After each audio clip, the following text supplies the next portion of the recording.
Hey friends, Chris Maholka here.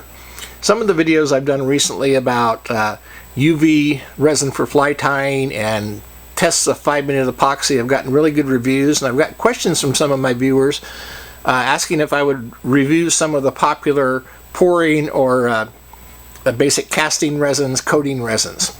So I've got together 5 of the what I consider the top ones that I've seen on different people using and listing on YouTube and different places.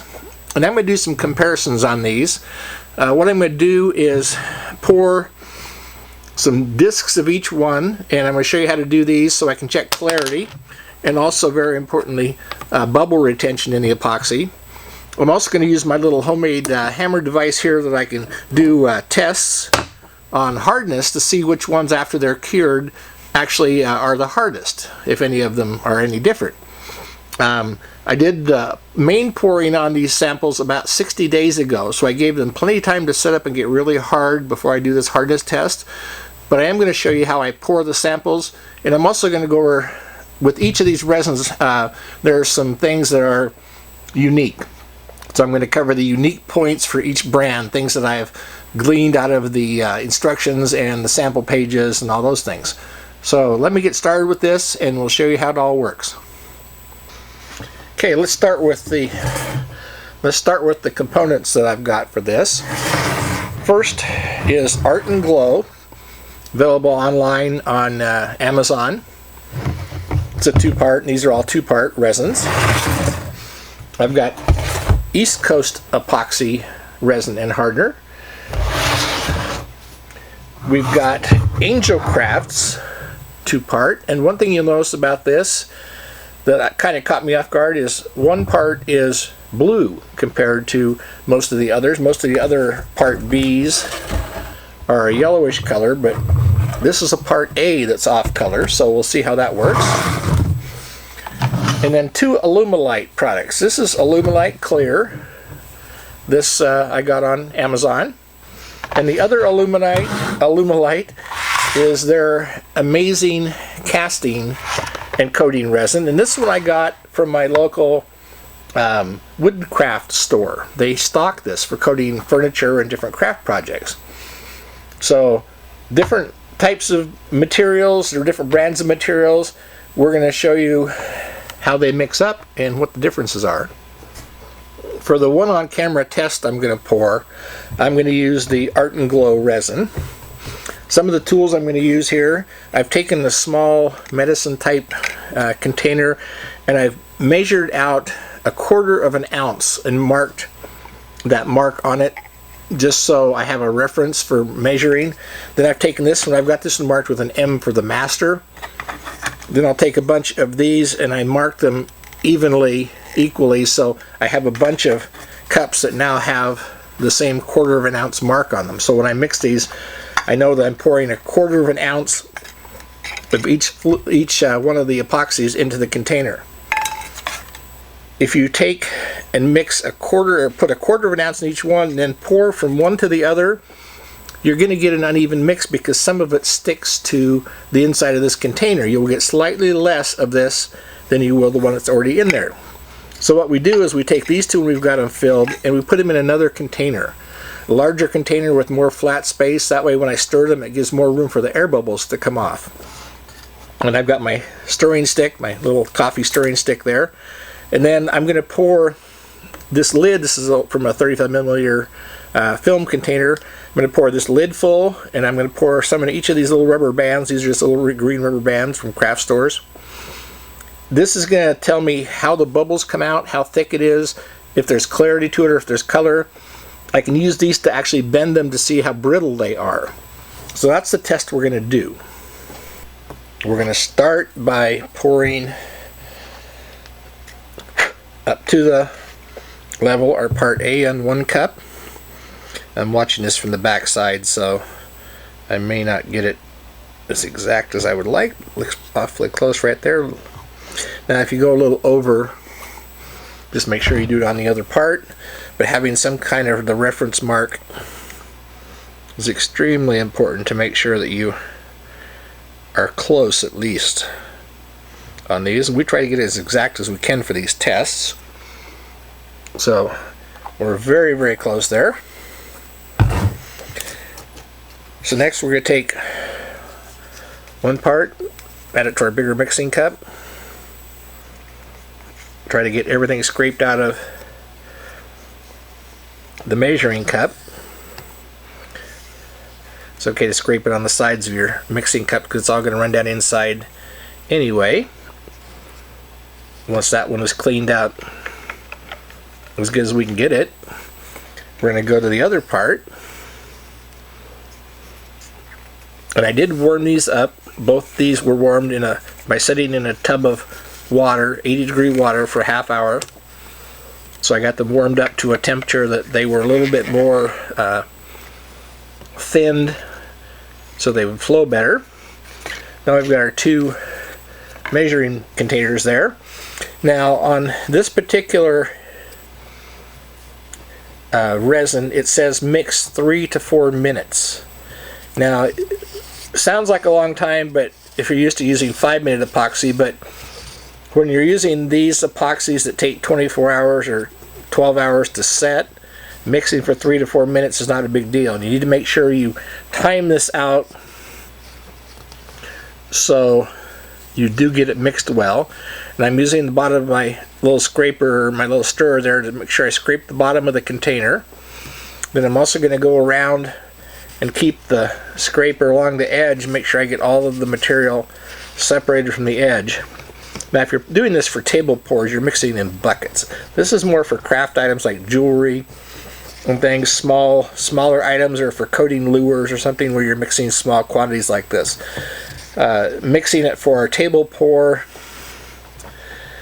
is a lot more difficult, and I recommend you should work with a little epoxy in small quantities like this before you attempt a 2-gallon table pour or something like that, just so you find out any irregularities you run across that when you're mixing stuff. Now once you pour these together, they form clouds with streaks in them. When you start getting it mixed really well together, it gets clear. There are bubbles, and again, this is different from mixing short-term setting epoxies in that you can let this sit for a little while and let the bubbles clear. So what I did in my tests is I let this sit, let the bubbles come to the surface, and then I used an epoxy or a alcohol torch. And once all the bubbles came to the top, alcohol torch, any kind of a little flamethrower works. This is a jewelry type torch. You'll see the bubbles pop and disappear. So I've done a clearing on this. Now I'm going to let it sit another minute.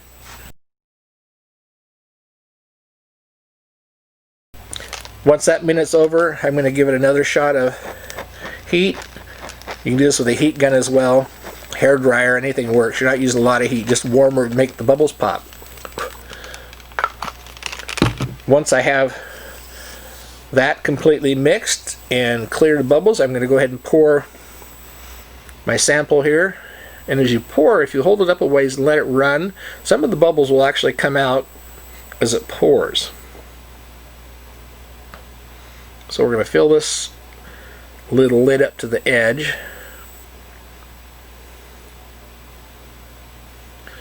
Once it's full, I'm going to move over. I'm going to pour the little rubber bands full, and they just hold the epoxy in by tension. There's nothing holding the rubber bands down to the plastic bag.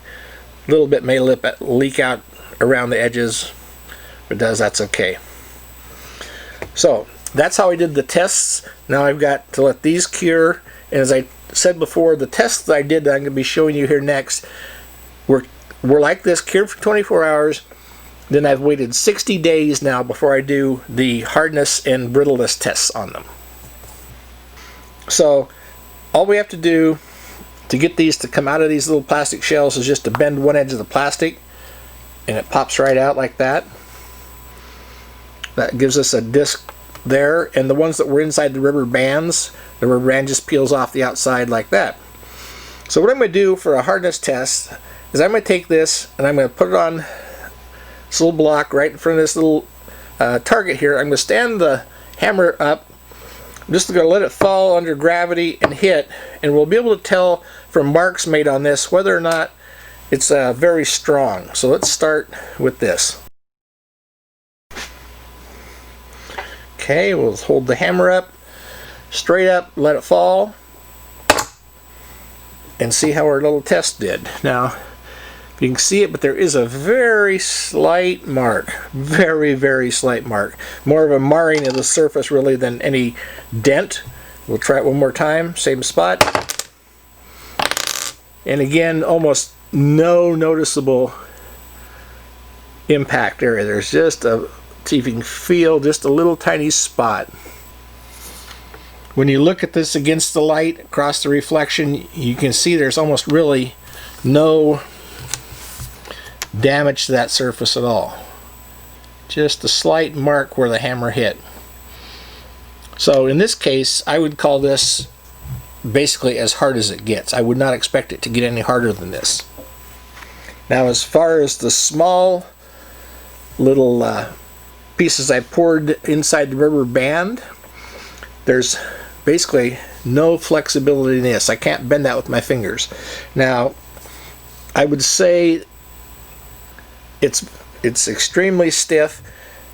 I'm almost curious as to this being very non-flexible, if that's the case with all of them cured up, because this one is extremely hard as you saw from the drop test. That may be also being that hard is why it's not flexible at all. So that one, I would say hard as it gets, non-flexible. Next thing we're going to look for is basically clarity and bubbles. Now you can see, and I'm using this white against the white background for a reason. I want you to be able to see if there's any tone change between the white and the resin, if the resin has any kind of a color cast to it. In this case, no, it doesn't. It's very, very clear. The only thing you will see is there are a few bubbles in it. Now this would make me believe that you're going to have to really be careful with this when you are coating something, to use heat to remove the bubbles, and be very careful stirring it, because it did hold a lot of bubbles even in the heat treated sample I did.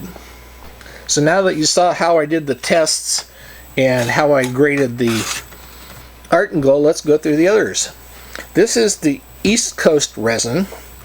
As you can see, again, very nice and clear. One of the clear resins I tested held a few small bubbles, not bad at all. This tended to work really, really well. And the hardness test tended to be, I just cracked a little bit off there, it was a little brittle, but it didn't mark with the hammer test. So I would give that a really good rating as far as clarity. It didn't hold many bubbles and was easy to work with. So East Coast resin, good job. Next is the amazing Alumilite, and we'll look at these again. Clarity of that, very good. A little tiny bit of yellowish after 60 days, but not enough that it's really easy to see. It did clear bubbles really well, didn't hold bubbles at all. The small piece is a little bit flexible. You can see I just totally can bend that into a half loop there. So even after 60 days, even though it cured and didn't take any dents really with the hammer test, it's still flexible enough. So that's not a bad choice if you're doing something that you might want to have it on a tabletop or something where it's not going to really dink up bad if you drop something on it. So good job on the Alumilite. Next up is the Angel Craft. Now this is the one I was curious about because it has blue tone to the part A. When you look at the cured up product, you can see that it actually has a yellowish cast to it. This is by far the most cast that I've seen on any of the resins. If you were doing something that you were casting something large or something with like a crystal or something in a clear ball, I wouldn't want to use this one because it's going to show up really bad color against your object. You'd want to keep this on something dark and small if you're going to use this on casting or coating. It's very hard. It did do really well with bubbles. Didn't have any bubbles in it at all. And there's just a little bit of flex. Again, I can bend this with my fingers after 60 days. A little bit of flex in that. So again, that might be something that would be good for tabletops or something where the color's not as important and you want it to have some real durability. So that's the Angel Craft. And last, we're doing the Alumilite Clear. This acted kind of strangely in that it did come out very, very clear, but the bubbles in it kind of came together late. They started out okay and small, and you can see them in there. As it cured, they came to the surface, and it gave me a texture almost like a sandpaper on the surface.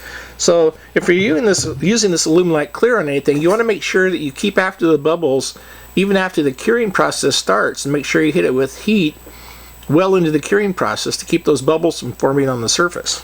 Otherwise, a nice clear product. You can even see it in the little piece here, how it has a lot of larger bubbles where the bubbles accumulated after it was starting to cure. It's very hard, no flexibility to it at all, and it did do really well in the hammer test, except on the surface where some of the little bubbles are, it fractured some of the little bubbles.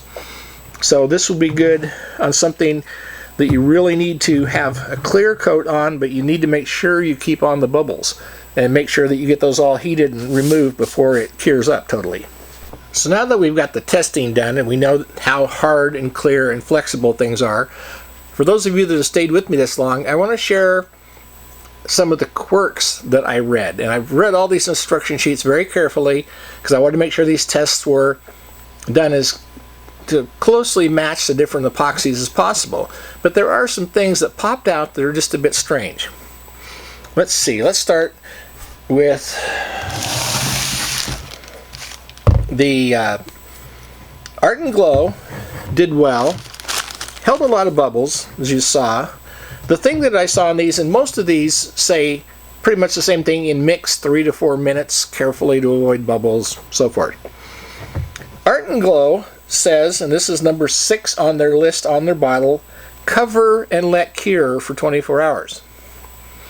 So doing something small, okay, I can see covering that. Doing a tabletop, I don't know how you would cover it. It doesn't say why to cover it. It may just be it doesn't, you don't want to get dust on your project. I don't think it has anything to do with the curing, but again, it says cover to cure 24 hours before demolding. The East Coast Resin, I'm going to have to give it my best grade for these tests. It was easy to work with. There weren't any surprises with this. Colors came out good, not too many air bubbles. So overall, nothing really to say on the quirkiness of this.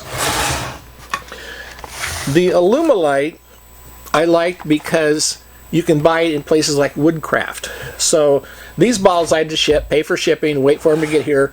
Woodcraft stores, which are pretty much all across the US, carry this Alumilite. Now this one, mixed easy, hard, clear, not too bad with bubbles. I would recommend using it as well. The Angel Craft, the color issue. I found it strange that the one part was blue right from the start.